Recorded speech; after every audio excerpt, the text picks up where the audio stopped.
काम इतना प्रबल जीव का, वो घुटनों के बल झुक गए और उसको कंधे पे उठाया। बोले क्या करना? बोले गंगा किनारे ले चलो। गंगा किनारे ले चले चले चले चले। कष्ट हो रहा, हाँ कष्ट तो हो रहा, पर विवाह तो करना है। और वहां पर उसको छोड़ा, बोला अब विवाह करेंगे? बोलेगा हाँ। वो स्त्री उल्टा मुड़ी और दे थप्पड़ खींच के। हाँ, और जब आंख खुली तो सामने स्त्री कोई नहीं, वही वेदव्यास मुनि खड़े हैं। बोले समझ में आया माया का प्रभाव क्या है? माया का प्रभाव क्या है, कुछ समझ में आया? गुरु जी के चरणों में पड़ गए, क्षमा मांगी। तो इसलिए गुरुवर्ग, भगवान, वैष्णवगण हमको क्या शिक्षा दे रहे हैं कि अहंकार कभी मत करो कि मैं भजन कर रहा हूं, कर रही हूं, मुझे ज्ञान है, मुझे विज्ञान है, मैं अपने बलबूते पे कुछ कर पा रहा हूं, कर पा रही हूं। हम बस असमर्थ है, हमारे पास अगर कुछ हमसे हो रहा है तो केवल गुरु वैष्णवों की शक्ति के कारण हो रहा है। इंडिविजुअली हमारे पास कोई भी शक्ति नहीं है, हमारे बस कोई भी बल नहीं है कि हम एक श्वास भी ले सके, हमारे पास कोई बल नहीं है कि हम ठाकुर जी का एक नाम भी उच्चारण कर सके, एक सेवा भी कर सके। इसलिए क्या करेंगे? विनम्र भाव से निरंतर उनकी शरणागति रहते हुए, अभिमान को छोड़ते हुए, दीनता को स्वीकार करते हुए भजन करेंगे। महाप्रभु अवश्य ही कृपा करेंगे। माया कभी फिर नहीं चपट पाएगी। क्यों? क्योंकि भगवान सहारा देते हैं जो दीनहीन जन है। तो इस कथा के माध्यम से, इस कथा के माध्यम से विशेष रूप से भगवान गुरुदेव समझा रहे हैं कि किस प्रकार से जीव भ्रमित हो जाता है। क्यों? क्योंकि रजोगुण ही, ये काम ही सर्वबक्षी शत्रु है। जही शत्रु महाम काम रूप दुराजयम, जही शत्रु महाम। इसको जीतना बड़ा कठिन है, इन कामनाओं को, इन डिजायर्स को। और ये रजोगुण के संसर्ग से उत्पन्न होता है, रजोगुण के संसर्ग से सर्वबक्षी। इसलिए सबसे पहले इस काम को मारो, अपनी डिजायर्स को खत्म कर दो। खत्म कैसे करेंगे? उनको भगवान की ओर मोड़ो। भगवत सेवा में अपनी समस्त इंद्रियों को लगाने से वो वहीं पर संतुष्ट हो जाएंगी, ऑटोमेटिकली ही भोग की वासना खत्म हो जाएगी। तो इस प्रकार से भगवान सिखा रहे हैं कि तुम कर्म योग करो, अर्थात कर्म मतलब काम करना, डेली एक्टिविटी करना, कुछ एक्टिविटीज करना, कुछ काम करना, उसको कर्म बोलते हैं। और योग मतलब जोड़ना, कर्म के द्वारा भगवान से कैसे जुड़ा जाए, ये भगवान अर्जुन, ये हमने कल सुना कैसे कर्म से द्वारा भगवान को जुड़ा जाता है। पहले भी सुना, कल फिर से गुरुदेव ने इसी चीज को संक्षेप में वर्णन करते हुए बताया कि किस प्रकार से हर व्यक्ति कर्म करता है। अकर्म है, विकर्म है, कर्म है। अकर्म और विकर्म हमको नहीं करने हैं। विपरीत कर्म, विकर्म मतलब विपरीत कर्म, भगवान, भक्त, शास्त्र में जो बताया गया है उसके विपरीत कार्य करना ही विकर्म है। इसलिए शास्त्र विहीन कर्मों को हमको नहीं करना। और अकर्मा भी हम नहीं रह सकते, हम कोई कर्म करेंगे ही नहीं, ऐसा भी हो नहीं सकता। या दुष्कर्म नहीं करना है हमको।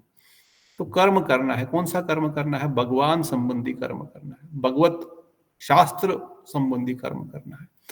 पर शास्त्र में तो फिर भोग की भी सिस्टम बताया गया है, धर्म अर्थ काम मोक्ष।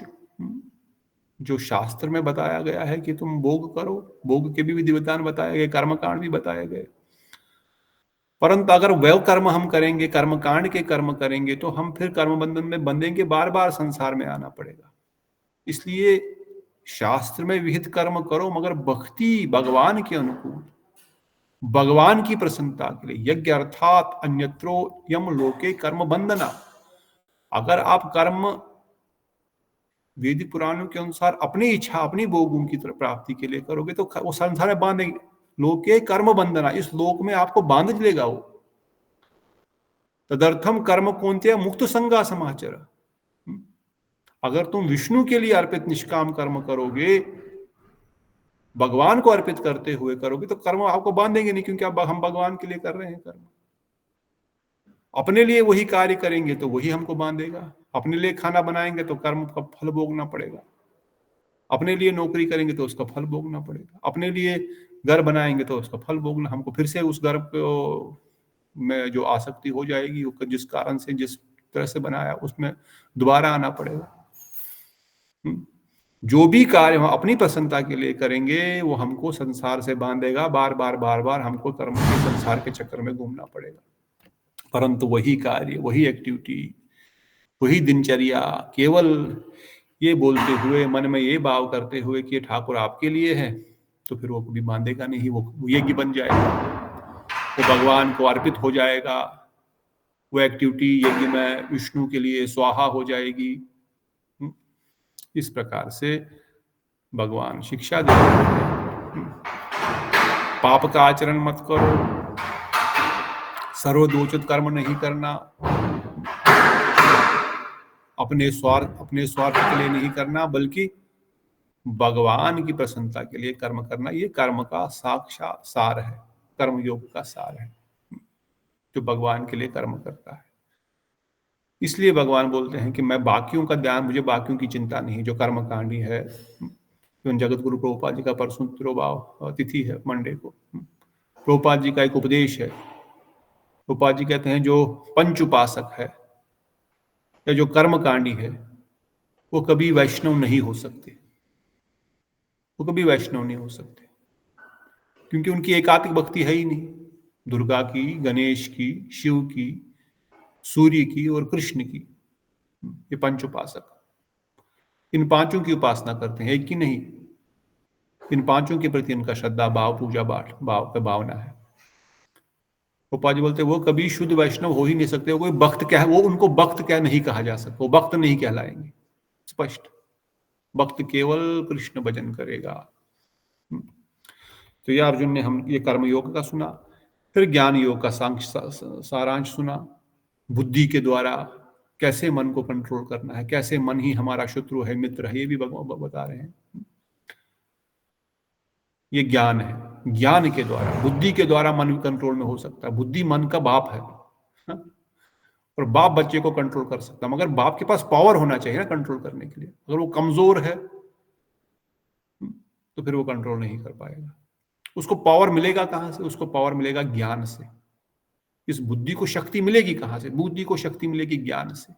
ये ज्ञान कहां से आएगा? ये हरिकथा से आएगा, इन शास्त्र अध्ययन से आएगा। इसीलिए दृढ़ श्रद्धा और कोमल श्रद्धा में यही अंतर है। कोमल श्रद्धा मतलब बड़ी वीक, थोड़ा सा भी इधर उधर हो जाए भक्ति छोड़ देंगे, माला लटका देंगे। क्यों? क्योंकि श्रद्धा कोमल है, लौकिक श्रद्धा है। इधर सुना, हाँ भजन करना चाहिए, सब करते हैं, करना चाहिए, अच्छी बात है, हम भी कर रहे हैं, हमने भी माला उठा ली, 2 दिन 4 दिन उठा ली, फिर उनका आता पता ही नहीं। क्यों? क्योंकि शास्त्र श्रद्धा नहीं आई अभी तक, ज्ञान योग उदय नहीं हुआ है। शास्त्र श्रद्धा न आने से भक्ति से भटक सकता है, कभी भी भटक सकता है। इसीलिए प्रभुपाद जी, इसलिए गुरुवर महाप्रभु स्वयं कहते हैं, सिद्धांत सलीले चित्ते न करी आलस। सिद्धांत को समझने के लिए आलस मत करना। अरे कृष्ण लीला सुनेंगे, रस कथा सुनेंगे, अवश्य वही हमारा लक्ष्य है। और उस रस को टिकाने के लिए दीवार भी तो चाहिए, अंदर पात्र भी तो चाहिए। शेर का दूध, शेरनी का दूध थोड़ी ना किसी बर्तन में निकल पाओगे, निकाल दोगे तो बर्तन जल जाएगा, होल हो जाएगा। ऐसा कहावत है। किसी ने शेरनी का दूध निकाला नहीं है, और निकाला भी होगा पता नहीं। उसके लिए सोने का पात्र चाहिए, अर्थात अपने आप को सोना बनाना पड़ेगा। तो रस सिद्धांत को, रस को चखने के लिए हमको अपना साधन परिपक्व करना पड़ेगा, ज्ञान में प्रतिष्ठित होना पड़ेगा, अन्यथा नहीं होने वाला। हम बोलेंगे हम 16 माला भी नहीं कर रहे हैं रोज नियम से, कोई 32 माला 16 माला भी नहीं कर रहा है, और फिर उत्कलिका वल्लरी के द्वारा प्रार्थना करेंगे तो कैसे होगा? Although this is not dependent on that, it is not dependent, it is independent. Volume पे ही सब निर्भर है, नो डाउट। परंतु जब आसक्ति संसार में है, जब नाम में रुचि नहीं हुई है, जब अनर्थ नहीं कटे, तो बाकी चीज में तो प्रवेश होना संभव नहीं है ना, प्रैक्टिकल नहीं है वो। इसलिए इस ज्ञान को समझना पड़े, इस ज्ञान योग के द्वारा, इस ज्ञान को, बुद्धि को बल दो। ये ज्ञान, ये बुद्धि मन का स्वामी है, इंद्रियों का स्वामी है मन, मन का स्वामी है बुद्धि। इस बुद्धि को शक्ति दो, इसको बल दो। कैसे बल दोगे? जब निरंतर कथा कीर्तन, कथा सुनेंगे, निरंतर पढ़ेंगे, समझेंगे, इस बल के द्वारा फिर ये मन को वश में करेगा। तो वही भगवान अर्जुन को बता रहे हैं कि भाई ये शरीर क्या है, तुम्हारा मन कैसा है, त्रिगुण क्या है, ये 3 गुणों के द्वारा कैसे जीव बार बार चक्कर में घूमता रहता है, कैसे वह फंसता है, कैसे रजोगुण में आकर के फिर से मनुष्य शरीर प्राप्त करता है, तमोगुनी हो गया तो नरक में जाना पड़ेगा और फिर पशु के शरीर प्राप्त करने पड़ेंगे, सतोगुनी हो जाएगा तो फिर उत्तम देवताओं का शरीर प्राप्त मिलेगा। इस प्रकार से इन इंद्रियों के विषयों में जीव जिस जिस प्रकार का कर्म करेगा उस हिसाब से उसके आगे की गति होगी। तमोगुण अज्ञान से होता है, रजोगुण होता है जिस कारण से कि हमको आदान प्रदान की भावना है, हमको भोग की इच्छा है कुछ तो। अज्ञान से तमोगुण उत्पन्न होता है, उससे मोह होता है, प्रमाद होता है, आलस होता है, अधिक निद्रा होती है, सब तमोगुण का कारण है।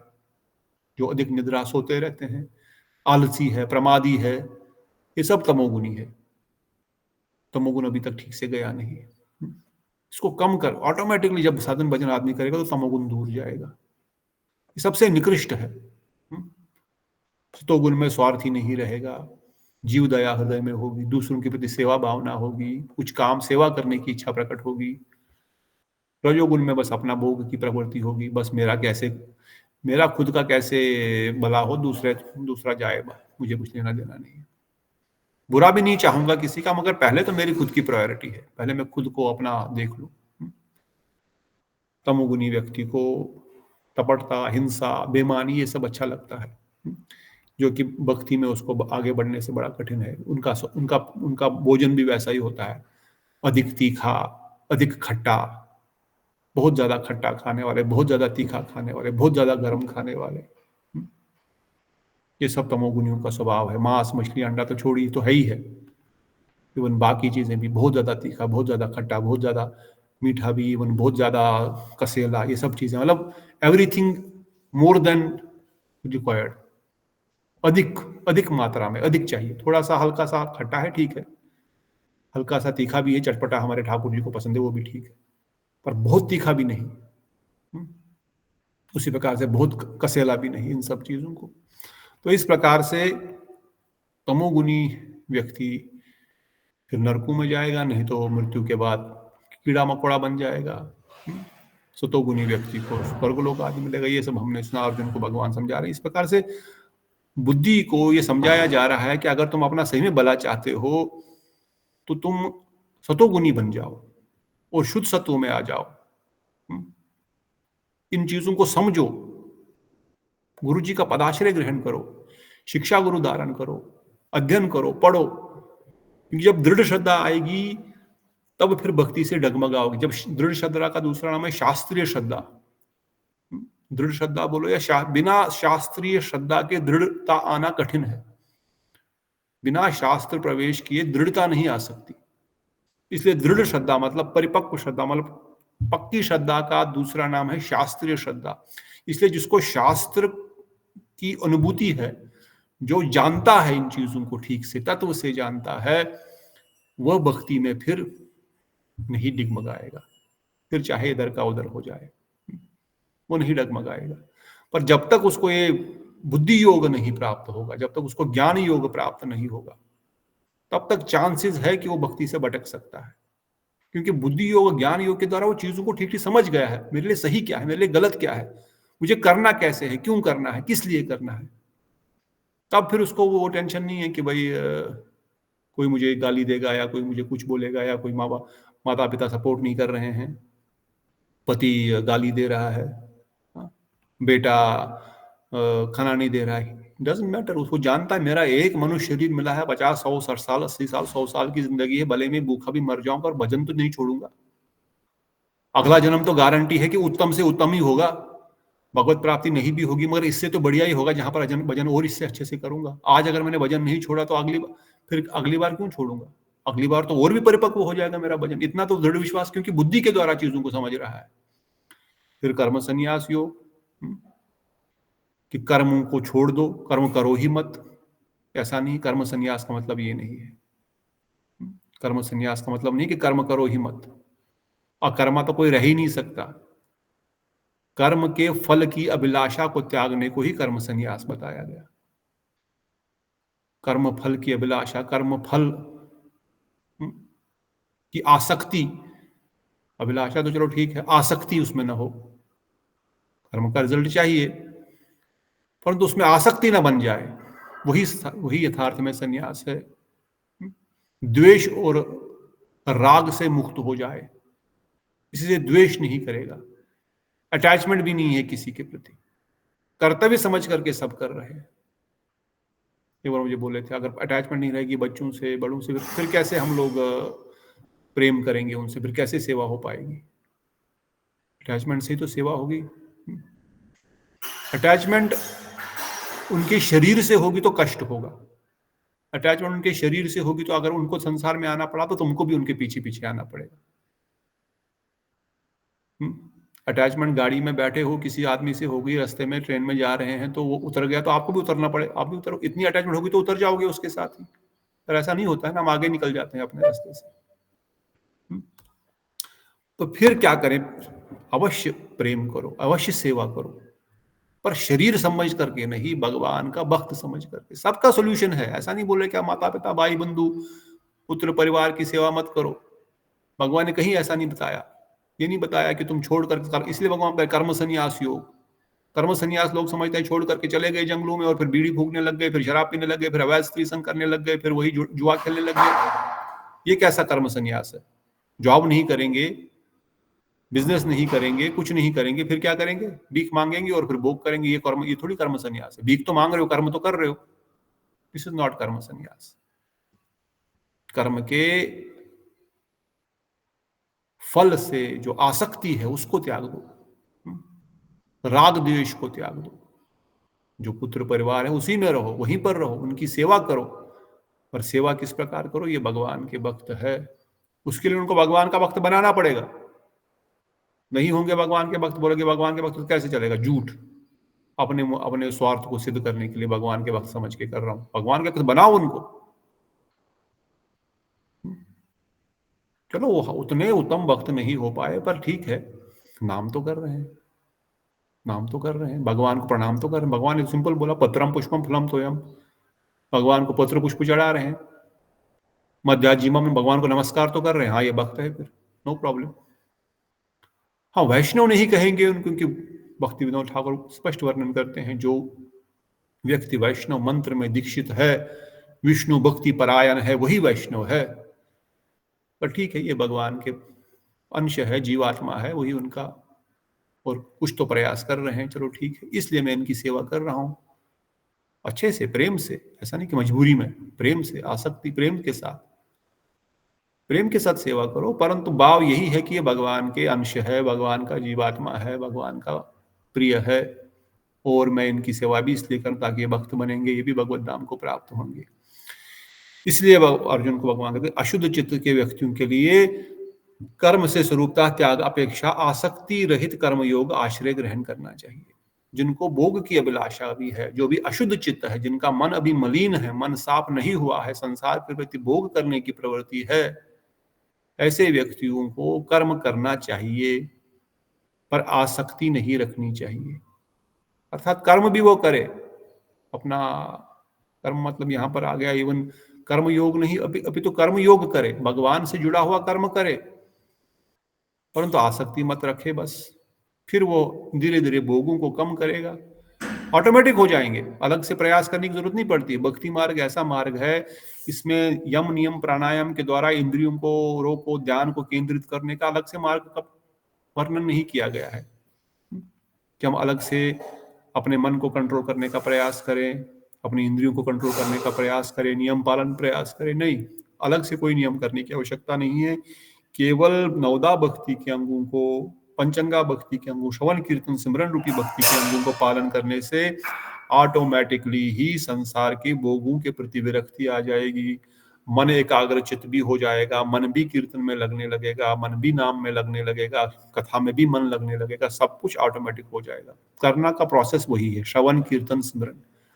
तीसरा कोई प्रोसेस, चौथा कोई पांचवा कोई प्रोसेस नहीं है कि हम सर के बल खड़े हो जाएंगे, हम एक टांग पे खड़े हो जाएंगे, हम योग करेंगे, हम प्राणायाम करेंगे। हाँ, उससे सहायता मिलती है एकाग्रचित होने की, मगर दैट इज नॉट भक्ति प्रोसेस, और भगवान ने रिकमेंड भी नहीं किया। भक्ति करने के लिए उसकी आवश्यकता नहीं है। इसलिए कर्म संन्यास योग का धारणा हुआ। फिर हम ध्यान योग पे आ गए थे। ध्यान योग पढ़ा था कि नहीं पढ़ा था? नहीं पढ़ा था प्रभु जी। ध्यान योग नहीं पढ़ा था, तो आगे शुरू करते हैं हम ध्यान योग। ध्यान योग में भी ज्यादा आई डोंट थिंक इतना लंबा होगा, but let us start, let us read something and then we will go to summary.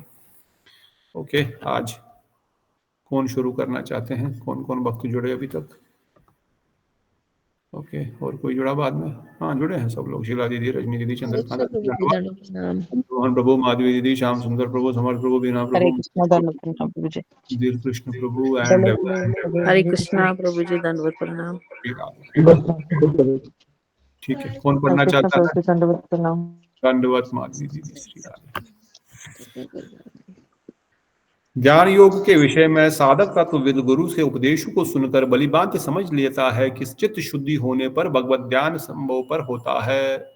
जब गुरु जी से हम गुरु जी की आज्ञा अनुसार साधन भजन करते हैं तो हम ये जान जाते हैं कि चित्त की शुद्धि पर ही ध्यान हो पाएगा। कामनाओं और संकल्प रहित व्यक्ति ही यथार्थ योग से सन्यासी है। ऊपर डिस्कस किया, कामनाएं नहीं हो और संकल्प नहीं हो, संकल्प विकल्प नहीं हो, ये करूंगा वो करूंगा, ऐसा करना वैसा करना, बहुत सारे हमने हवाई किले बना के रखे हैं। कुछ नहीं करना, हमको बस भजन करना है। जीवन निर्वाह के लिए गाड़ी चलानी है, मेन भजन करना है, मेन साधन करना, मेन भक्ति करनी है। बाकी सब जीवन निर्वाह के लिए। Understand, don't be too much like fools. Material world is running after rat race. वो नहीं समझते, वो आपको बोलेंगे। मुझे अभी भी हमेशा याद आता है, कई बार आता है, कई बार भूल भी जाता हूँ वैसे, तो दंडी महाराज के शब्द, हाँ, परम पूज्य तो दंडी महाराज हमेशा बोलते हैं कि जब आप बाहर के लोगों का संग करोगे ना, ऑफिस में, सोसाइटी में, आपको लगेगा यस आई आल्सो है, मुझे भी ये करना है, मुझे भी प्रमोशन चाहिए, मुझे भी डायरेक्टर बनना है, मुझे भी एक और गाड़ी चाहिए, मुझे भी, उनके पास है, वो मेरे से कम पढ़े लिखे हैं, मेरे से कम बुद्धिमान है, मेरे से कम मेहनत करते हैं, पर स्मार्ट है, तेज है, कैसे बढ़िया प्रमोशन होगी, कैसे मेरे से ज्यादा 2 गुना 3 गुना सैलरी है, कैसे मेरे से ज्यादा उनके पास धन संपदा है, मैं भी कर सकता हूं, मैं भी करूंगा। बिकॉज उन लोगों के संग से ऐसी बुद्धि ऑटोमेटिक आ जाएगी। परंतु मूर्ख मत बनना, ये माया का जाल है। मूर्ख मत बनना। क्यों?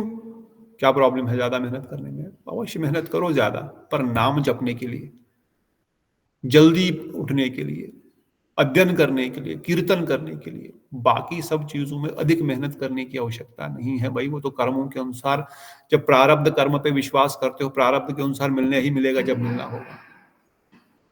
और अगर नहीं भी मिलना होगा तो मनुष्य शरीर तो छोटा सा ही है, 50 60 70 80 100 साल 90 साल।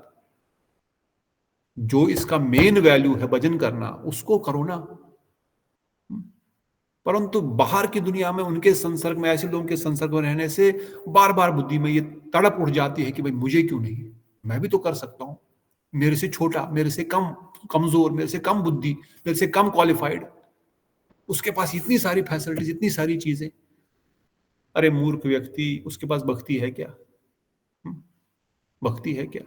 तुम्हारे पास भक्ति है, तुम भगवत धाम जाने की तैयारी कर रहे हो, तुम स्वर्ग से, ब्रह्मलोक से, महरलोक, जनलोक, तपलोक, ब्रह्मलोक, वैकुंठ लोक से भी ऊपर ऊपर ऊपर जाने का अपना साधन कर रहे हो। वो कमाई कर रहे हो तुम बहुत बड़ी कमाई कर रहे हो।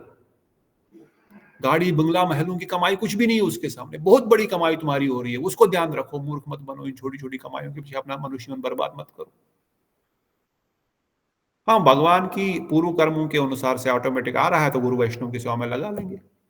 ऐसा नहीं कि कर्म नहीं करेंगे। भगवान ने कहा कर्म करो, कर्म योग करो, भगवान को अर्पित करते करते रहो, परंतु इतना संकल्प कि मुझे अत्याहार प्रयासश्च, जो हमने रूप गोस्वामी के वचनों में सुना है उपदेश अमृत में, प्रयासश्च, too much efforts to material world for material gains, षड्भिर्भक्ति विनश्यति, अत्याहार प्रयासश्च प्रजल्पोनियमाग्रह जनसंगश्च लोल्यम च षड्भिर्भक्ति विनश्यति।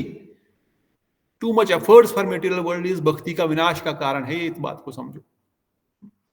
इसीलिए बता रहे हैं, जिसको अपने मन जीत लिया है उसका मन ही उसका बंधु है, किंतु अजितेंद्रिय व्यक्ति का मन शत्रु है। अगर मन को आपने ये बात समझा ली तो आपका मित्र बन गया, भजन में सहायता करेगा। नहीं समझा पाए तो बार बार भटकाएगा। इसलिए विषय भोगों की कामना रहित हुए योगी की सिद्धि नहीं होती। विषय भोगों की कामना रहते हुए, अगर विषय भोगों की कामना है तो योग में सिद्धि नहीं होगी।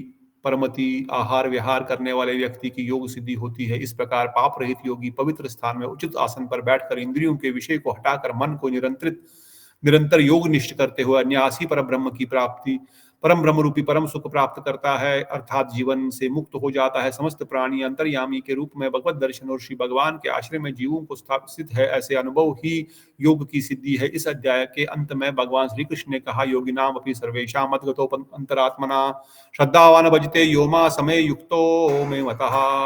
मेरे मत अनुसार भगवान, मेरा मत है, दिस इज माय अंडरस्टैंडिंग। भगवान के अंडरस्टैंडिंग से बढ़कर किसी और की अंडरस्टैंडिंग है क्या? किसी और की होगी नहीं है।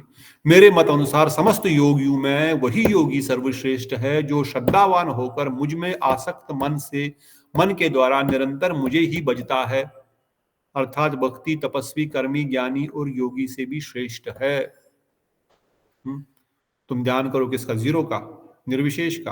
आंख पकड़ करके जीरो का, फिर ध्यान का, ज्योति का। किसका ध्यान करो? किसी का नहीं। भगवान बोलते जो मेरा ध्यान करता है, जो मुझ में अपने मन को लगाता है, वही सर्वश्रेष्ठ योगी है। जो मुझ में आसक्त हो गया है, न कि ज्योति में, न कि निराकार में, न तो निर्विशेष में, न तो अंधकार में, किसी में भी नहीं। इसलिए भगवान बता रहे हैं अर्थी, इसलिए भक्त तपस्वी कर्मी ज्ञानी, ये सब, इनकी सबकी भगवान ने गारंटी नहीं लेते हैं।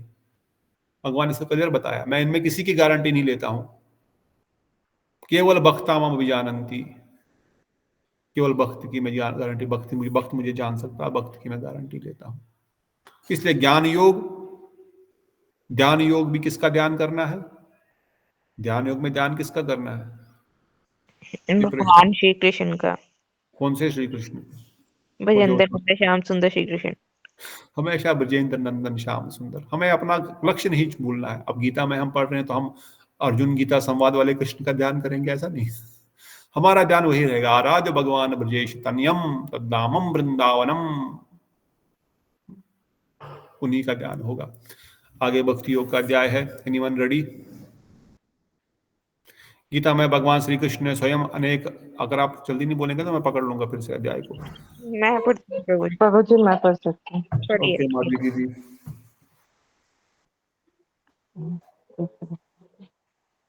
भक्ति योग।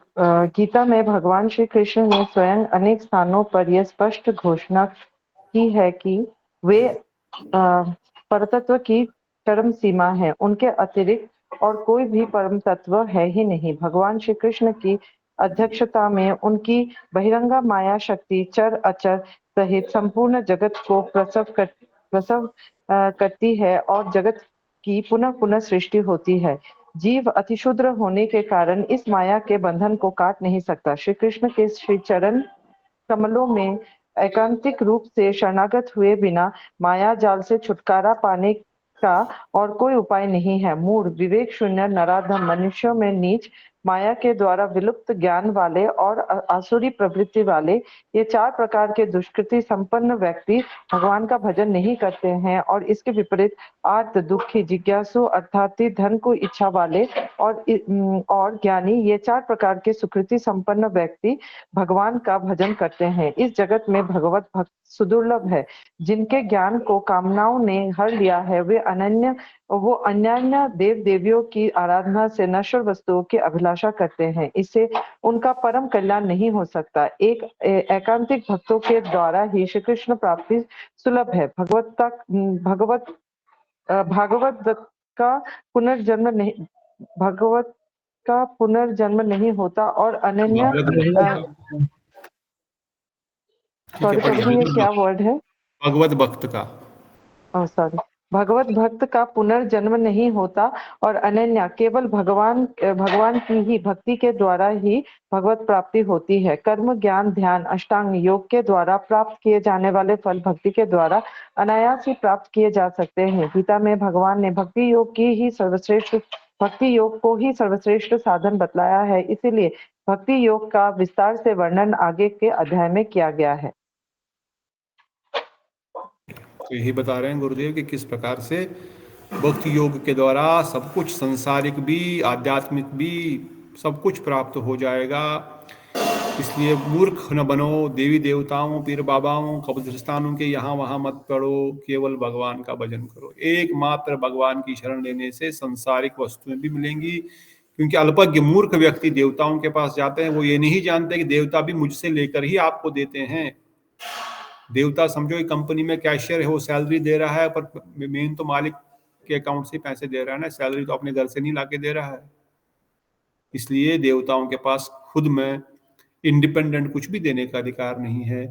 थोड़ा बहुत उनके पास रखा गया है, ठीक है, 10-20 रुपया किसी के पास होता है, तुम उसमें से 1-2 रुपये दे सकते हो, पर वो भी पूछ करके ही। इसलिए जो भगवत भक्त परायण है वही असली में बुद्धिमान है। अगला तृतीय परिच्छेद कोई पढ़ रहे हैं? आप ही पढ़ रहे हैं? मैं पढ़ प्रभु जी। पढ़िए। श्रीमद् भागवतम में कहा गया है कि वदन्ति तत्तत्विदस् तत्त्वं च ज्ञान अद्वयम् ब्रह्मेति परमात्मेति भगवान इति शब्दते। अद्वय ज्ञान अर्थात एक द्वितीय वास्तव वस्तु परमेश्वर को तत्व को जानने वाले परमात्मा कहते हैं। वे एक ही वास्तव वस्तु ब्रह्म, परमात्मा और भगवान इन तीनों रूपों में जानी जाती है। आत्मा चिद चेतन वस्तु है और उस परमेश्वर का सनातन अंश है। श्री भगवान ने कहा, ममेव अंशो जीव लोके जीव भूत सनातना। इस जगत में जीव मेरा ही सनातन अंश है। स्वरूपता जीव भगवान का अंश होने से सच्चिदानंदमय है और भगवान का दास है, परंतु अपनी स्वतंत्रता का दुरुपयोग करने से वे इस संसार की माया के प्रति आकर्षित होकर माया के बंधन में बंद कर अपने स्वरूप को भूल गया है। इस प्रकार वे संसार को भोगने की इच्छा से नाना प्रकार की जोनियों में भटकता हुआ सुख दुख के द्वंद्वों में पिस रहा है। जीव कैसे माया के बंधन से छूटकर अपने वास्तविक सच्चिदानंद स्वरूप में स्थित हो सकता है, इसके लिए ही भगवान ने गीता का उपदेश दिया है। और इसे समझाने के लिए अब गुह्य, गुह्यतर, गुह्यतम और सर्वगुह्यतम उपदेशों का संक्षेप में जहाँ वर्णन किया जा रहा है। गुह्य गूढ़ उपदेश। प्रथम परिच्छेद में गीता के साधारण उपदेश को बतलाया गया है। इसके बाद गुह्य गूढ़ उपदेश आता है जो ब्रह्म ज्ञान है। द्वामिमो पुरुषो लोके शर एव च शर सर्वाणि भूतानि कुटस्थ अक्षर उच्यते। इस संसार में शर और अक्षर ये दो चेतन पुरुष तत्व हैं। इनमें से अपने स्वरूप में पतित हो जाने वाला शर जीव है और आगे प्रभु जी या कुछ समझाना है आपने? नहीं, आगे बढ़ते रहो। जो कभी भी अपने स्वरूप से पतित नहीं होते वे अक्षर पुरुष परमेश्वर ही कुटस्थ पुरुष कहलाते हैं। जिन पर काल का प्रभाव नहीं होता है वही कुटस्थ है। जगत की उत्पत्ति होने पर जो परमेश्वर के प्रकाश जगत में सर्वव्यापी सत्ता स्वरूप में नित्य विद्यमान होते हैं वे ही ब्रह्म हैं और जगत में से संबंधित होने के कारण वे स्वतंत्र तत्व नहीं है। ज्ञानी इन्हें निराकार निर्विशेष सर्वव्यापी ब्रह्म की उपासना करते हैं, परंतु उनके साधन में बहुत कष्ट है। क्लेशो अधिकतर तेषा अव्यम असक्त चेतसा अव्यक्ता ही गति दुख देह बधिर व्याप्ते। निर्विशेष निराकार ब्रह्म स्वरूप में आसक्त चित्त व्यक्ति को अधिकतर क्लेश होता है, क्योंकि इंद्रियों का निरोध करके ही अव्यक्त निराकार ब्रह्म के विषय में जा सकता है। देह में स्वयं का अभिमान करने वालों को निराकार में निष्ठा दुखपूर्वक प्राप्त होती है। साधन काल में बहुत कष्ट उठाने के पश्चात ही ब्रह्म में अवस्थित ज्ञानी के लक्षण का वर्णन 18वें अध्याय में किया गया है। ब्रह्मभूत प्रसन्न आत्मा न शोचती न कांक्षती सर्वभूतेषु मद भक्ति लभते पराम। ब्रह्म में अवस्थित प्रसन्नचित्त व्यक्ति ना तो शोक करते हैं और ना ही किसी संसार की वस्तु की आकांक्षा करते हैं। वे सभी भूतों में जीवों में समदर्शी होकर प्रेम लक्षण युक्त मेरी भक्ति प्राप्त करते हैं। ब्रह्मभूत शब्द का तात्पर्य जीव का अपने नित्य स्वरूप में प्रतिष्ठित होना है। ब्रह्मभूत महात्मा भक्तों का संग प्राप्त करके भगवान की परा प्रेमा भक्ति लाभ करते हैं और संक्षेप में यही ब्रह्म ज्ञान है।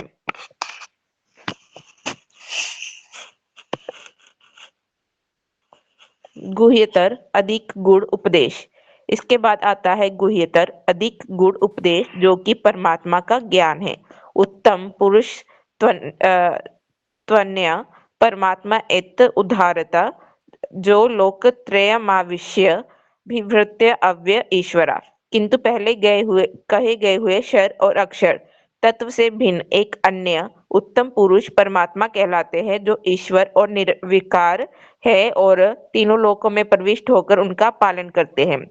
ब्रह्म से श्रेष्ठ परमात्मा को इस प्रकार बतलाया गया है जो ईश्वर अर्थात नियामक है, अव्यय अर्थात निर्विकार भाव से ही समस्त त्रिलोक में प्रविष्ट होकर उसे धारण और पालन करते हैं।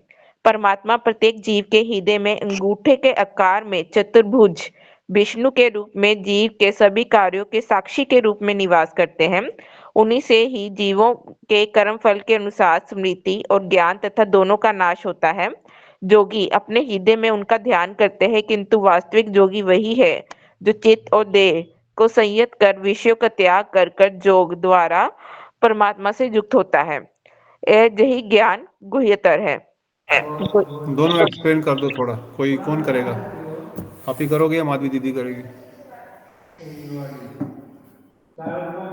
ठीक है, आप ही करो। मतलब पहले तो भ्रम का उपदेश बताया गया है, भगवान ने गुह्यतर, गुह्यतम और गुह्य और गुह्यतर, अभी गुह्य और गुह्यतर में क्या अंतर है बता दो, या गुह्य और गुह्यतर ज्ञान क्या है? अधिक गूढ़, तो गूढ़ और साधारण, तीन बताए भगवान ने। साधारण ज्ञान तो यही था कि हम शरीर नहीं है, हम आत्मा है और इसका प्रयोग भगवान की सेवा में करना है। ये साधारण उपदेश था। इसके बाद भगवान ने कहा जो भगवान को जानना चाहते हैं उनके तीन तत्व है, ब्रह्म, परमात्मा और ईश्वर। ब्रह्म जो निराकार तत्व है। तो पहले तो बताया गया कि दो प्रकार के जीव होते हैं, क्षर और अक्षर। क्षर मतलब जो अपने आप को जो शरीर मानते हैं और इन सभी चीजों में वो आसक्त होते हैं, उसको क्षर कहते हैं। और अक्षर जो मतलब मुक्त होते हैं, जो जिनको अपने आत्म तत्व का ज्ञान होता है, वो अक्षर है। तो उनसे श्रेष्ठ ब्रह्म है जो ब्रह्म मतलब निर्विकार और निर्विशेष ब्रह्म में जो भगवान की ही अंकांति है, जो उनमें लीन होना चाहता है, उनको अधिक क्लेश मतलब उनको अधिक दुख उठाना पड़ता है, क्योंकि उन्हें तो अपने इंद्रियों को संयम करना पड़ता है और इंद्रियों को संयम करना मतलब आसान चीज नहीं है। तो उनको आसक्ति रहित होना चाहिए। तो जिसमें मुझे बताया कि जो ब्रह्म में मतलब भगवान में लीन होना चाहते हैं उनको बहुत कष्ट उठाना पड़ता है, बट जो परमात्मा और ईश्वर में अपना मन को एकाग्रित करना चाहते हैं उनको अधिक कष्ट नहीं उठाना पड़ता, क्योंकि ब्रह्म मतलब भगवान की ज्योति, वहां पर कुछ कॉन्सेंट्रेट उनको फोकस करने वाले कोई चीज ही नहीं है कि जहाँ पर हम अपना ध्यान केंद्रित कर सकते हैं। तो जो जोगी बहुत अधिक साधना करके जो हिमालयों में हमने सोचा है, सुनते ही जोगी तपस्या करते हैं, इतनी इतनी तपस्या करते हैं, अपने मन को सभी इंद्रिय तृप्ति से हटाकर एक चीज में फोकस कर कर करते हैं, उनको ही ब्रह्म के दर्शन होते हैं। बट असली ब्रह्म वो है जो हम भगवान से अपने आप को कनेक्टेड करते हैं, वो ब्रह्म है, वो बताया गया है। गुह्यतर ज्ञान चंद्रकांता दीदी बोलेंगे, तो पढ़ लो, आप पढ़ लो, वो बोलेंगे बाद में। ठीक है प्रभु जी। गुह्यतर ज्ञान अधिक गूढ़ उपदेश। इसके बाद आता है गुह्यतर अधिक गूढ़ उपदेश जो कि परमात्मा का ज्ञान है। उत्तम पुरुष तन्य परमात्मा एद्य उदारता जो लोकोत्रयमाविश्य विवृत अव्यय ईश्वर। किंतु पहले कहे गए अक्षर क्षर और अक्षर तत्व से भिन्न एक अन्य उत्तम पुरुष परमात्मा कहलाते हैं जो ईश्वर और निर्विकार है और जो तीनों लोकों में प्रविष्ट होकर उनका पालन करते हैं। ब्रह्म से श्रेष्ठ परमात्मा को इस प्रकार बतलाया गया है कि जो ईश्वर अर्थात नियामक है, अव्यय अर्थात निर्विकार भाव से ही समस्त त्रिलोक में प्रविष्ट होकर उसे धारण तथा पालन करते हैं। परमात्मा प्रत्येक जीव के हृदय में अंगूठे के आकार में चतुर्भुज विष्णु के रूप में जीव के सभी कार्यों के साक्षी के रूप में निवास करते हैं। उन्हीं से ही जीवों के कर्म फल के अनुसार स्मृति, ज्ञान और दोनों का नाश होता है। जोगी अपने हृदय में उनका ध्यान करते हैं, किंतु वास्तव जोगी वही है जो चित्त और देह को संयत कर विषयों का त्याग कर योग द्वारा परमात्मा से युक्त होते हैं, वही ज्ञान गुह्यतर है। Over to Chandrakanta. चंद्रकांता दीदी। गुह्यतर ज्ञान, थोड़ा सा 2 मिनट हरे कृष्ण। बताइए। इसके बाद आता है गुह्यतर उपदेश जो कि परमात्मा का ज्ञान है। थोड़ा सा और। एक मिनट मेरा ये जाता है, एक मिनट। अब वापस आ गए बेंगलोर या उधर जम्मू में ही है? जी आगे आगे हो वेलकम। मंडे को आ गए थे, मंडे को। उत्तम आवाज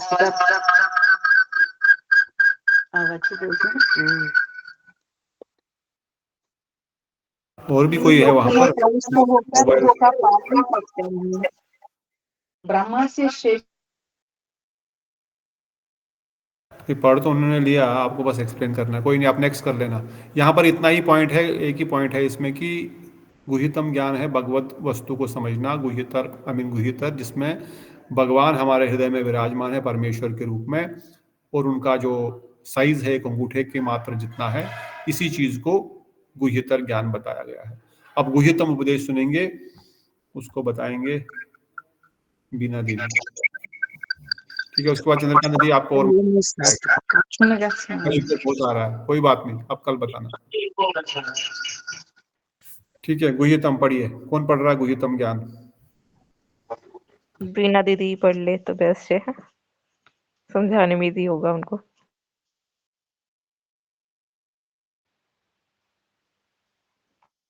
नहीं तो मैं पढ़ूं प्रभु जी? कोई पढ़ रहा है? कृष्ण मैं पढ़ती हूँ पर मुझे समझाना नहीं आएगा। हरे हरे कृष्ण। कृष्णा। हाँ मैं पढ़ रही हूँ। राज्य पढ़ेंगे हाउस कंपोज की गुह्यतम उपदेश। तृतीय और सर्वोत्कृष्ट अक्षर पुरुषोत्तम का नाम भगवान है। श्री कृष्ण वही भागवत तत्व हैं। वे शर पुरुष पुरुष जीव से परे और अक्षर पुरुष ब्रह्म और परमात्मा से उत्तम है। अतएव जगत में और वेदों में उन्हें पुरुषोत्तम कहा जाता है। ब्रह्म परमात्मा और भावना के उपासकों के लिए उनकी प्राप्ति के साधन क्रमश ज्ञान योग और भक्ति है। ज्ञान और योग का फल मोक्ष है, किंतु भक्ति की सहायता के बिना ये मोक्ष नहीं प्रदान कर सकते।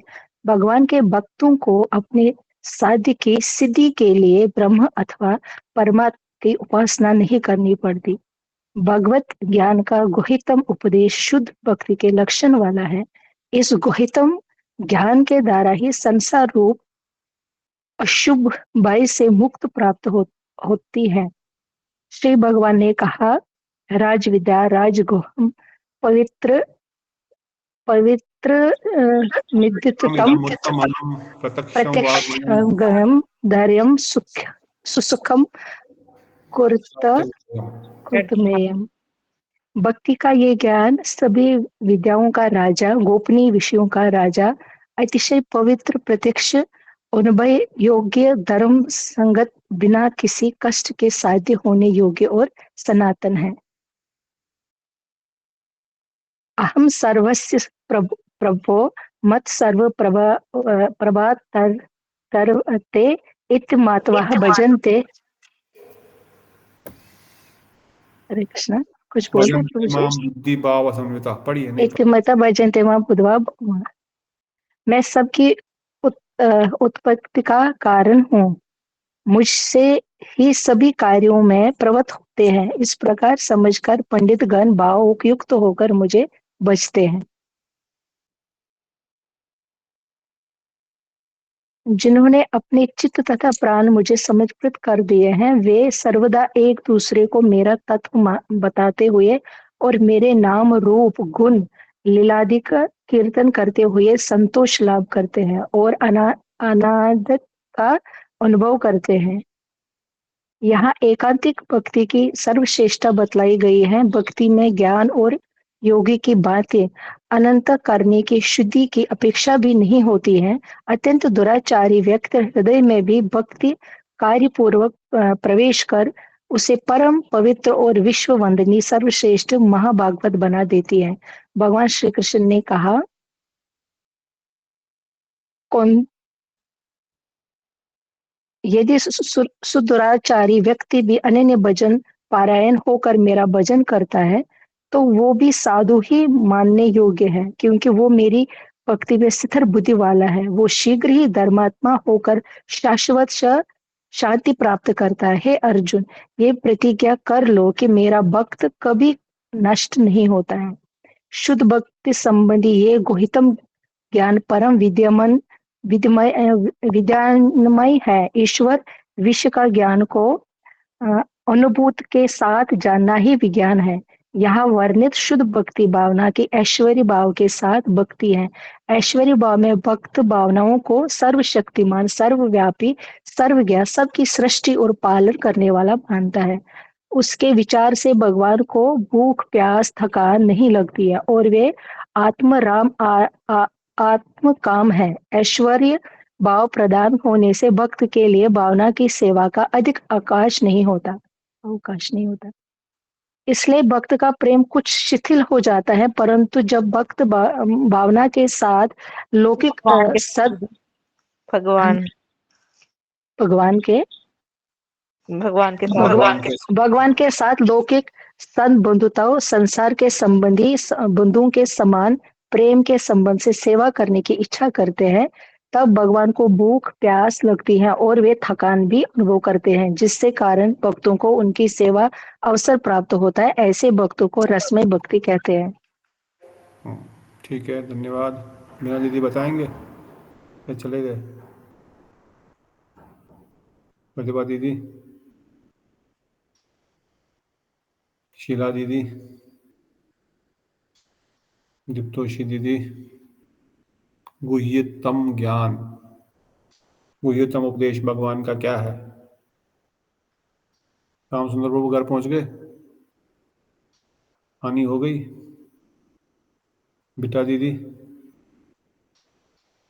चंद्रकांता दीदी, मनमोट राय, मुकेश प्रभु भी है। घर आ गए तो बोलो। कहाँ से पढ़ना है, कहाँ से? पढ़ना नहीं है, गुह्यतम ज्ञान को एक्सप्लेन करना है, जो अभी तक पढ़ा नीतू दीदी ने। गुह्यतम ज्ञान क्या है, कौन बता सकते हैं? थोड़ा सा, जो भी आपको समझ आया, एक लाइन, आधा लाइन, एक शब्द, आधा। थोड़ा सा समझ में आया। नहीं, थोड़ा सा ऊपर कीजिए प्रभु जी। नहीं, पढ़ के हो गया ये तो, 3-4 पेज है, पढ़ने का दोबारा टाइम नहीं है। बस जो सुना आपने उसको एक्सप्लेन करना है। प्रभु जी, मैं थोड़ा सा बताइए, थोड़ा सा मोबाइल पास में रखिए अपने।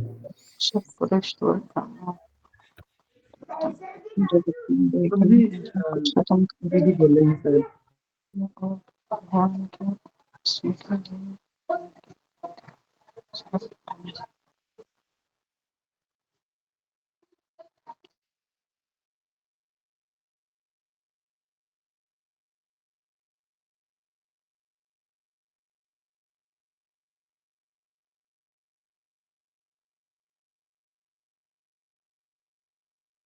प्रभु जी आपकी आवाज नहीं आ रही, आप म्यूट पर हो। ओहो, मैं ही म्यूट पे हो गया। कोई भी बता सकता है? माधवी दीदी, गुह्यतम ज्ञान, जस्ट 2 लाइन्स, नथिंग मोर, इसमें डीप जाने की आवश्यकता हरे नहीं है। कृष्ण प्रभु जी। हाँ दीदी, हाँ, बताइए। प्रभु जी, मुझे मतलब जितना समझ में आया, क्योंकि हिंदी मतलब रनिंग इतना अच्छे से मुझे समझ में नहीं आता है, तो मुझे जितना यहाँ से समझ में आता है कि जैसे सबसे पहले जब शिवानी दीदी पढ़ रही थी, जो भागवतम का श्लोक है कि जो अद्वैय ज्ञान परतत्व है वो ब्रह्मेति परमात्मेति भगवानिति शब्द थे। तो वहां पे जो परम तत्व है उनका मतलब 3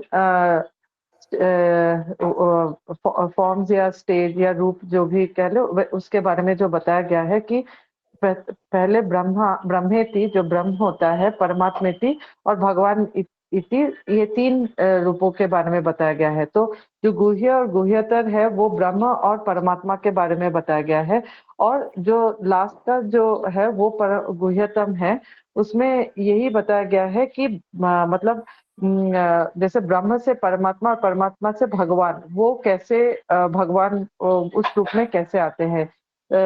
तो उसमें यही कहा गया है कि जो जैसे योगी या मतलब जो ज्ञानी होते हैं, वो अपने ज्ञान से या योग से भगवान को जिस रूप से देखते हैं, लेकिन भक्त जो रूप से भगवान को देखते हैं, जो अपनापन होता है, जैसे यहाँ पे बोल रहे हैं कि अगर हम समझेंगे कि वो ब्रह्म है, परमात्मा है, वो आप्तकाम आत्मा राम है, उनको तो कभी कोई श्रम नहीं होता है या उनको कभी खुदा तृष्णा ये सब उनको नहीं होता है। लेकिन जो अगर जो भक्त जब समझेंगे कि नहीं, ये तो भक्त का जो भाव होता है भगवान के प्रति कि उनको ऐसा लगता है कि भगवान का और मतलब भगवान उनके एक तो बहुत मतलब निजजन होते हैं, इसीलिए उनका भाव ऐसा होता है कि भगवान की सेवा का। तो भगवान की सेवा के लिए उनको ऐसा लगता है कि भगवान को अभी भूख लग रही है, अभी ये टाइम हो गया है, भगवान का ये सेवा का टाइम है, भगवान को इस अभी मुझे ऐसा करना है। तो मतलब जैसे अपने घर के लोगों के लिए जैसे सोचेंगे, वैसे ही भगवान को ही वो अपना अपने अपने अपने साथ ही अपना निजजन मानते हैं। तो इसीलिए मतलब अ ये जो भगवान और भक्त का जो संबंध है, वही गुह्यतम मतलब वही गुह्यतम इन्फॉर्मेशन गीता में दिया गया है। हरे कृष्ण का। ओके, बहुत सुंदर। और कोई कुछ बताना चाहते हैं? प्रभु जी तो भी शॉर्टकट में मैं बता रहा हूँ थोड़ा सा जो समझ में आया है।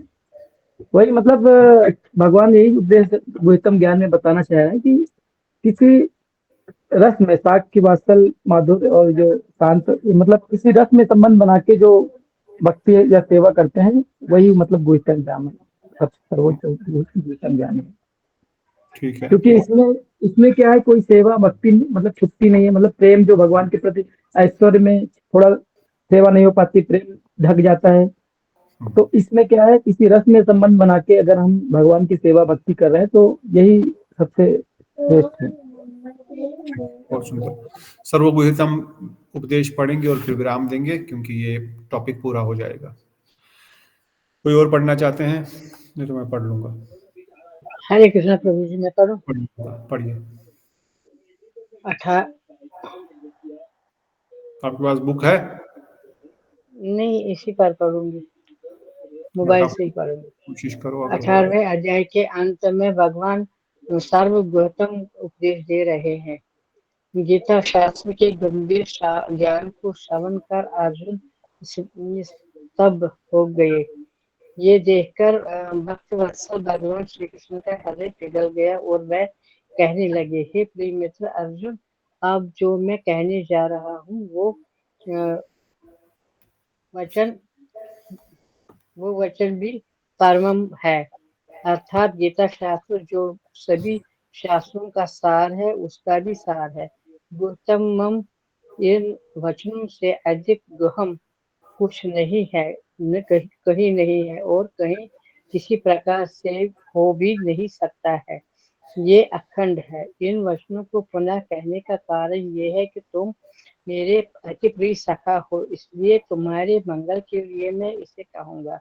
कोई भी व्यक्ति अपने प्रिय सखा के अतिरिक्त अन्य किसी को अति रहस्यपूर्ण बात नहीं कहता। मैंने तुम्हें ब्रह्म ज्ञान और गुह्यतर परमात्मा ज्ञान के विषय में बताया। अभी गुहमतम भगवत ज्ञान का उपदेश दे रहा हूँ, इसे श्रवण करो। इस गीता शास्त्र में मैंने जितने भी उपदेश दिए हैं, उन सब की अपेक्षा ये श्रेष्ठ है। तुम मुझे चित समर्पण करो, मेरे नाम रूप गुण लीला आदि के श्रवण कीर्तन परायण होकर मेरे भक्त हो, मेरी पूजा करने वाले हो और मुझे नमस्कार करो। इस प्रकार तुम मुझे ही प्राप्त करोगे। तुम ये सच प्रतिज्ञा करता हूँ, क्योंकि तुम मेरे प्रिय हो। यही भगवत गीता का सर्वश्रेष्ठ श्लोक है। ये रसमय है और भक्ति की चरम सीमा है। इस श्लोक में 4 विशेष क्रियाओं का वर्णन है। पहला है मन मना भाव, सर्वदा मेरा चिंतन करो। दूसरा है मद भक्तो, मेरे भक्त बनो। तीसरा है मध्यम जी, मेरी पूजा करो। और चौथा है माम नमस्कारो, मुझे प्रणाम करो। माम नमस्कारो, अर्जुन ने कहा कि इस युद्ध भूमि में मन मना भाव, मद भक्तों और मध्यम जी मेरे लिए संभव नहीं है, इसलिए मुझे सरल मार्ग बतलाइए। श्री कृष्ण ने कहा, यदि तुम्हें सहज मार्ग चाहिए तो माम नमस्कारो, मुझे केवल प्रणाम करो। केवल प्रणाम नहीं, नमस्कार का अर्थ है अपने अहंकार का परित्याग करके प्रणाम निवेदन करना। सर्व धर्मान परित्यज्य मामेकम शरणम व्रज, समस्त धर्म का परित्याग करके केवल मेरी शरण में आ जाओ। इस उपदेश को हृदय में धारण करके हमें श्री कृष्ण को प्रणाम करना चाहिए। केवल मात्र एक बार इस प्रकार प्रणाम करने से हम एक छल्ला गम्य ही अथाह भव सागर को पार कर जाएगी, जैसा यमराज जी यमदूतों को उपदेश दे रहे हैं। जी, हे दूतों, जिसकी जीवा श्री कृष्ण नाम का कीर्तन नहीं करती है, जिसका चित्त श्री कृष्ण के पाद पद्म का स्मरण नहीं करता है, जिसका मस्तक एक बार भी श्री कृष्ण को नमन नहीं करता है, ऐसे असत लोगों को ही मेरे पास लाओ, क्योंकि ये कुछ भी भक्ति का कार्य नहीं करते हैं। जिन्होंने 10 अश्वमेध यज्ञ किए हैं उनका पुनर्जन्म होता है, किंतु जिसने केवल एक बार श्री कृष्ण को प्रणाम किया उनका पुनर्जन्म नहीं होता। जो श्री कृष्ण को एक बार भी प्रणाम करता है, उन्हें पुनः माता का स्तनपान नहीं करना पड़ता है। अर्जुन ने कहा, प्रभु मैंने केवल एक बार नहीं आपको शत शत प्रणाम किए हैं। जिसने केवल एक बार पूर्ण शरणागति से श्री कृष्ण को प्रणाम कर लिया, वो जन्म मृत्यु के चक्र से छूट जाता है, वो माता के गर्भ में प्रवेश नहीं करता। यही नाम नमस्कारों का तात्पर्य है। मध्यान्ह जी, ये याजी का अर्थ है अर्चन।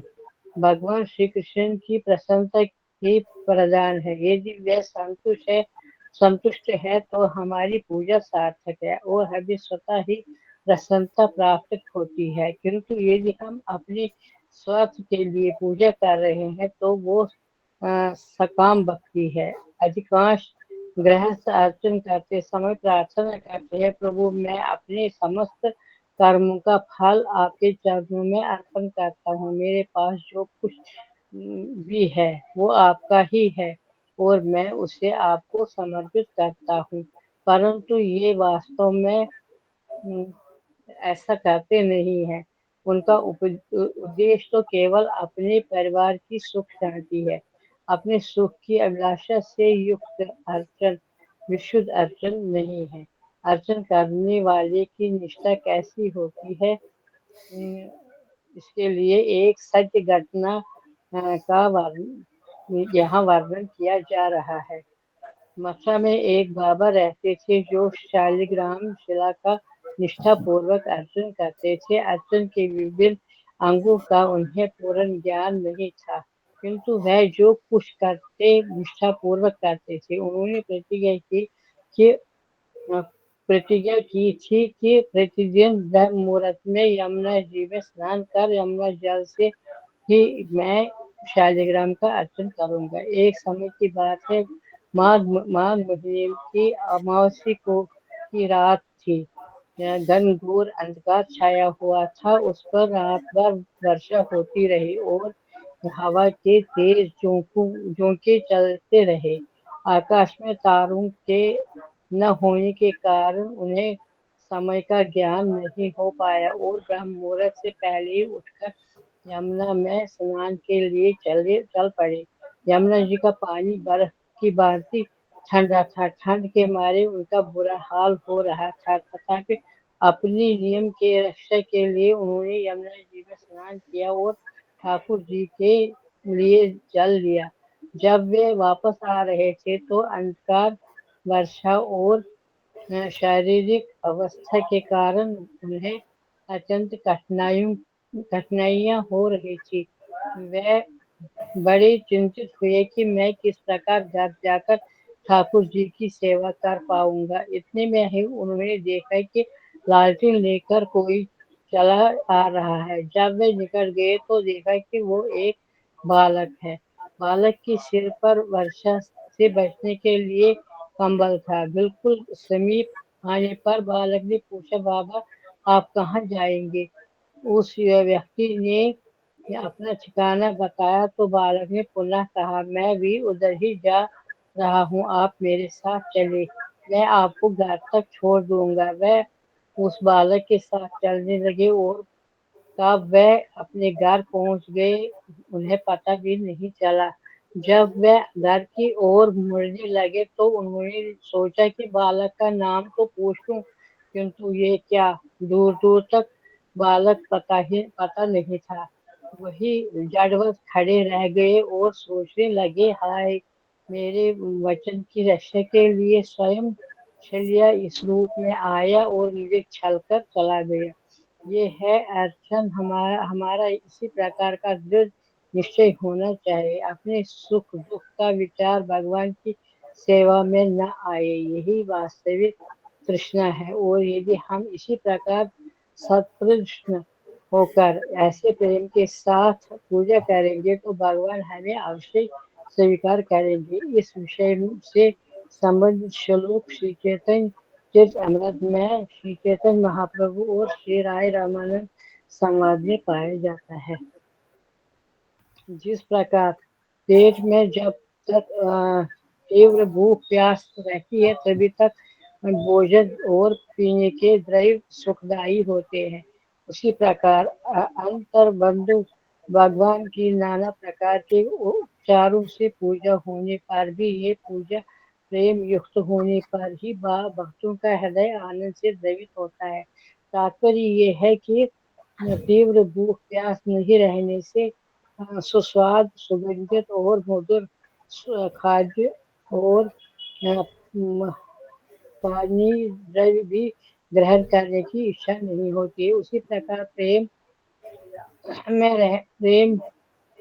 नहीं रहने से नाना प्रकार के उपचारों के साथ पूजा करने पर भी कृष्ण कृष्ण प्रसन्न नहीं होते, परंतु तीव्र भूख प्यास में रहने पर साधारण अन्न जल भी अत्यंत सुखकर और तृप्तिदायी होता है। उसी प्रकार भक्त के हृदय में यदि प्रेम रहता है तभी उसके द्वारा प्रदत्त साधारण या वस्तु से भी श्री कृष्ण अत्यंत प्रीति प्राप्त करते हैं। भक्त के हृदय का प्रेम ही भगवान में सुभूख उत्पन्न करता है और कहते हैं, जो भक्ति पूर्वक मुझे पत्र पुष्प और फल आदि प्रदान करते हैं, मैं उन शुद्ध चित्त भक्तों के द्वारा भक्ति पूर्वक अर्पित उन वस्तुओं को ग्रहण करता हूँ। इसलिए श्री कृष्ण कहते हैं कि यदि कोई श्रद्धा और प्रेम के साथ मुझे निष्कपट रूप से पुष्प अर्पण करे तो मैं उसे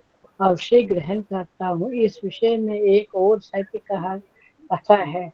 एक ब्राह्मण था जो श्री विग्रह की पूजा करता था और दोनों के बाद प्रतिदिन भोग लगाता था। इस कार्य के लिए उसे वेतन मिलता था। वेतन न मिलने पर वो पूजा नहीं करता था। उसका श्री विग्रह से कोई प्रेम नहीं था। भारत में ऐसे अनेक व्यावसायिक पुजारी है जो घर घर जाते हैं। वे पूजा के लिए सीधा जैसे चावल, आटा, दाल, सब्जी, कपड़ा आदि लेते हैं, इसे वे श्री विग्रह को दिखाते हैं और सब सामान को बांधकर अपने घर ले जाते हैं। एक बार ये ब्राह्मण कुछ दिनों के लिए नगर से कहीं बाहर जा रहा था। उसने अत्यंत स्नेहपूर्वक अपने पुत्र को बुलाया और कहा, मेरे प्यारे पुत्र, ठाकुर जी को स्नान कराने के बाद प्रतिदिन भोग लगाना। उस बालक ने पूजा के विषय में अधिक कुछ सीखा नहीं था, किंतु उसने कहा, अच्छा, आप जैसा कहते हैं मैं वैसा कर दूंगा। अगले दिन जब उसकी माँ रोटी सब्जी इत्यादि बना रही थी, बालक ने ठाकुर जी को गंगा जल से स्नान कराया, तुलसी चढ़ाई और सिंहासन पर पधराया।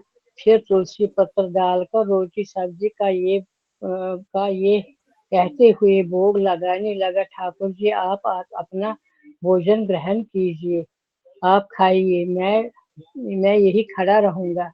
वो कुछ देर खड़ा रहा, फिर उत्सुक होकर कहने लगा, ठाकुर जी मैं लगभग आधे घंटे से खड़ा हूँ और आपकी थाली को देख रहा हूँ, किंतु आप कुछ भी नहीं खा रहे हैं। तब मेरे पिताजी भोग लगाते हैं, आप उसे 3-4 मिनट में प्रसन्नता पूर्वक खा लेते हैं। मैं कोई मंत्र आदि नहीं जानता, इसलिए आप नहीं खा रहे हो। मेरे पिताजी यहाँ नहीं है तो क्या आप भूखे रहोगे? जब तक आप नहीं खाएंगे मैं भी कुछ नहीं खाऊंगा। ये अत्यंत प्रेम और निष्कपटता से ये कह रहा था। यदि हर नाम जप करते समय ऐसी भावना हमारे हृदय में न हो तो मंत्र का प्रभाव नहीं होता। यदि हम ठाकुर जी की सेवा ऐसी भावनाओं से न करें तब वह हमारी सेवा क्यों स्वीकार करेंगे? कुछ समय प्रतीक्षा करने के बाद बालक ने कहा, प्रभु आप नहीं खाएंगे, ठीक है, तब मैं भी नहीं, मैं भी खाना बिना खाए पिए सो जाता हूँ। उसके पश्चात भगवान अपने आप को रोक न सके, ये अपने सिंहासन से उतर कर बैठ गए और दोनों हाथों से खाने लगे। उन्होंने प्रसन्नता पूर्वक थाली में जो जो कुछ था उसे से खा लिया। वो बालक खाली थाली रसोई घर में वापस ले गया और कहने लगा, माँ भगवान ने भोजन कर लिया, मैंने बड़ी कठिनाइयों से उन्हें भोजन कराया। बालक की माँ ने कहा, उन्होंने खा लिया, इससे तुम्हारा क्या अर्थ है? रोटी कहाँ गई? सब्जी कहाँ है? उन्होंने कहा, उन्होंने खा लिया। उन्होंने खा लिया, ये कैसे संभव है?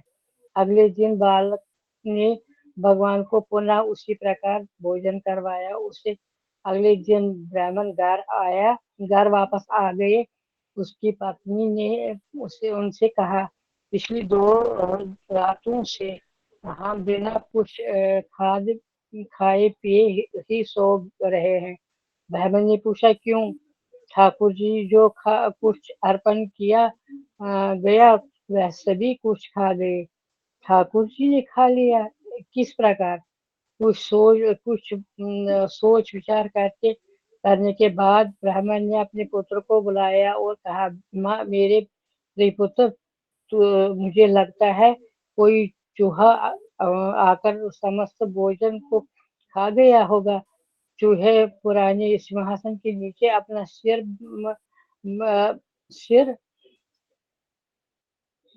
बिल बिल ये इधर उधर हो रहा है। हाँ, जहाँ बिल बना लेते हैं। लेते हैं और वहाँ आराम से रहते हैं। उन्हें भोजन भी आराम से मिल जाता है। साथ में दीपक का भी घी पीने को मिलता है। बालक ने हठ करते हुए कहा, नहीं, ठाकुर जी ने ही सब खाया। अच्छा अच्छा, आज रात भी तुम ही भोग लगाना।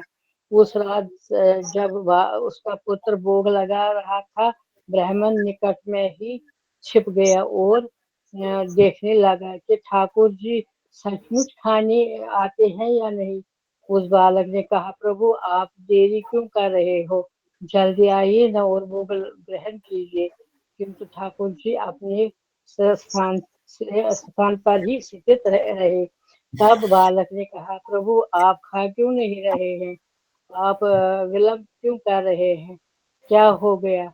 तभी एक मुद्र आवाज आई, आज तुम्हारे पिता छिपकर देख रहे हैं, इसलिए मैं नहीं आऊंगा। बालक ने कहा, क्यों? आप अवश्य आइए और वो ग्रहण कीजिए। यदि आप नहीं आए खाएंगे तो मैं बहुत दुखी हो जाऊंगा। ठाकुर जी ने कहा, जाओ और अपने पिता को स्पर्श करके आओ। स्पर्श करके हो आ जाओ। ठाकुर जी ने कहा, जाओ अपने पिताजी को स्पर्श करके आओ। बालक ने वैसा ही किया। उसी समय बालक के कुछ भाव उसके पिता के अंदर भी प्रकाशित हो गए। उसके बाद ब्राह्मण ने देखा कि ठाकुर जी सचमुच ही भोग ग्रहण कर रहे हैं। पूजा करने के लिए भगवान की प्रसन्नता ही प्रधान है। ऐसी भावना आवश्यक है। यदि ऐसी भावना और श्रद्धा न हो तो समझना चाहिए कि अभी पूजा करने का अधिकार नहीं आया। यहाँ एक बात समझनी आवश्यक है, जो कुछ भी भगवान की प्रसन्नता के लिए निवेदन किया जाता है, वो अंततः हमारे ही मुख के लिए होता है। सुख के लिए होता है। ठीक है, हाँ, सुख के यहाँ लिए पर होता रुकेंगे। तो यहाँ पर आज आपने सुना जो अब गुह्यतम सर्वगुह्यतम ज्ञान है, जिसमें मन मना भव मद भक्ता मध्याजीमाम नमस्करु, विशेष रूप से मध्याजीमाम नमस्करु, मुझे नमस्कार करो की भावना। नमस्कार का अर्थ क्या है कि केवल प्रणाम करना नहीं, बल्कि अपने आप को भगवान के चरणों में समर्पण करना, अपने अहंकार को भगवान के चरणों में समर्पण करना। और माँ जी, इसलिए माँ जी का अर्थ है अर्चन करना। अब मध्या जी है ना, अर्चन से ही भगवान के प्रति हमारी प्रीति उत्पन्न होगी। और अर्चन सच में ठाकुर जी विराजमान है इस भावना से करना है, उनकी प्रसन्नता के लिए करना है। इसलिए गुरुदेव ने ये दो उदाहरण दिए किस प्रकार से श्री विग्रह सच में आकर के भक्तों के साथ आदान प्रदान करते हैं। और ऐसी हजारों घटनाएं, एक या दो नहीं, जहां श्री विग्रह भक्तों के साथ आदान प्रदान करते हैं। अब चतुर्थ परिच्छेद में हम सुनेंगे मद भक्तो, भगवान का भक्त कैसे बनता है, भगवान का भक्त क्या है। और फिर मध्याजीमाम भी हम सुनेंगे, जो कि हम मे भी कल या फिर अगली बार सुनेंगे, ताकि हम इस अंतिम श्लोक या गीता के सर्वगुह्यतम श्लोक और गुरुदेव का सर्वप्रिय श्लोक को ठीक से समझ पाए। तो यहीं पर फिर हम रुकेंगे, आज के लिए इतना ही। तो विशेष रूप से हम जो मेन टॉपिक है सर्वगुह्यतम ज्ञान, उसमें एंटर कर गए हैं। कोई प्रश्न किसी का before we conclude today session?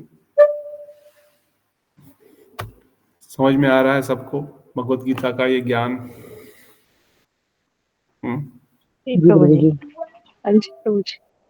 Okay, ठीक। हम बोल नहीं पाते हैं, कोई बात नहीं, पर समझ तो आ रहा है ना सबको? कोई चिंता नहीं, समझ में आना इम्पोर्टेंट है। कथाकार बनने तो हम नहीं बैठे हैं, न तो हम कोई एग्जाम में बैठे हैं, पर भगवान क्या सिखा रहे हैं, भगवान क्या शिक्षा दे रहे हैं, हमको क्या करना है, वो इम्पोर्टेंट है। भगवान को नमस्कार किस प्रकार से करना है, भगवान को किस रूप में पूजन करना है, ब्रह्म में, परमात्मेति में या भगवानिति, किस रूप में उनका पूजन करना है, ये इम्पोर्टेंट है। आत्म कल्याण क्या है, भगवत तत्व क्या है, परमात्मा रूप में कैसे हैं वो, परमात्मा रूप में, और फिर ब्रह्म रूप में कैसे हैं, परमात्मा रूप में कैसे, और भगवान स्वरूप में वो कैसे हैं। किस प्रकार से बुद्धि योग के द्वारा मन को वश में करना है, किस प्रकार से कर्म योग के द्वारा भी अपने नित्य कर्मों को भगवान को समर्पित करते हुए भगवान की प्रसन्नता के लिए करना है। ये प्रैक्टिकल दिनचर्या है हमारे जीवन की, हम भजन कैसे कर सकेंगे। इन्हीं वचनों के साथ आज हम सभा को विराम देंगे। आप सबका बहुत बहुत धन्यवाद। बोलो श्री कृष्ण अमृत संवाद की जय, श्रीमद् भागवत गीता की जय, गोविंद गोपीनाथ मदन मोहन श्याम सुंदर की जय, श्री रूप सनातन भट्ट रघुनाथ, श्री जीव गोपाल बड़दास रघुनाथ षडगोस्वामी की जय। आनंद श्री अद्वैत गदाधर शिवासरि गौर भक्तवृंद की जय। श्री राधा रानी जय विजय रसरानी राधा पुरानी की जय। अनंत अनंत जय कोटि वृंद की जय। श्री प्रभुपाद की जय। श्री गुरु जय महाराज की जय। जय नित्यानंद गौर जय प्रेमानंदे हरि। हरि हरि नाम बोल हरे कृष्णा कृष्णा हरे धन्वंतरि कृष्णा धन्यवाद। हरे हरे बोल, हरे कृष्ण प्रभु जी दंडवत हरे प्रणाम। कृष्णा। प्रभु धन्यवाद। हरे कृष्ण। भगवत प्रणाम बेटा दीदी, प्रतिभा दीदी, समर्थ प्रभु, विनोद कुमार प्रभु जी, दंडवत प्रणाम। दिल कृष्ण प्रभु, शीला दीदी, श्याम सुंदर प्रभु, हरे दीक्षा कृष्णा दीदी प्रभु जी, दंडवत प्रणाम। प्रभु, चंद्र मोहन प्रभु जी, विनोद हरे कुमार, कृष्ण प्रभु जी दंडवत प्रणाम। गौर प्रेमानंदे हरि हरि हरि हरि बोल। हरि हरि हरि बोल। बोल। हरि शाम सबको मिले श्री वृंदावन। वृंदावन धाम। हरे कृष्णा धन्यवाद।